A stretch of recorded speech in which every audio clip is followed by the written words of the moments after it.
মুন্সিগঞ্জের মেঘনা নদীতে গোসলে নেমে নিখোঁজ হওয়ার প্রায় ৩ ঘণ্টা পর ইমাম হোসেন নয়ন নামের এক যুবকের মরদেহ উদ্ধার করেছে ফায়ার সার্ভিসের ডুবুরি দল। মুন্সিগঞ্জ জেলার ভ্রাম্যমাণ প্রতিনিধি এম কাইয়ুমের প্রতিবেদনে থাকছে বিস্তারিত। বৃহস্পতিবার ১ মে সন্ধ্যার কিছু আগে চর কিশোরগঞ্জ ফেরিঘাট সংলগ্ন মেঘনা নদী থেকে তার মরদেহ উদ্ধার করা হয় বলে নিশ্চিত করেছেন মুন্সিগঞ্জ ফায়ার সার্ভিসের উপসহকারী পরিচালক শফিকুল ইসলাম।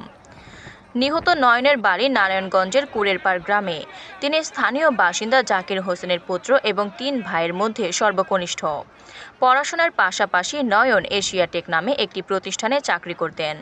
ফায়ার সার্ভিস সূত্রে জানা গেছে, বৃহস্পতিবার ছুটির দিনে নয়ন তার ৫ সহকর্মী বন্ধুকে সঙ্গে নিয়ে বেড়াতে যান মুন্সিগঞ্জের চর কিশোরগঞ্জ এলাকায়, যা স্থানীয়ভাবে মিনি কক্সবাজার নামে পরিচিত।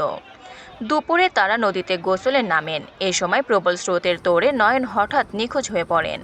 সঙ্গে থাকা বন্ধুরা তড়িঘড়ি করে জাতীয় জরুরি সেবা নম্বর 999-এ ফোন করে সহায়তা চান।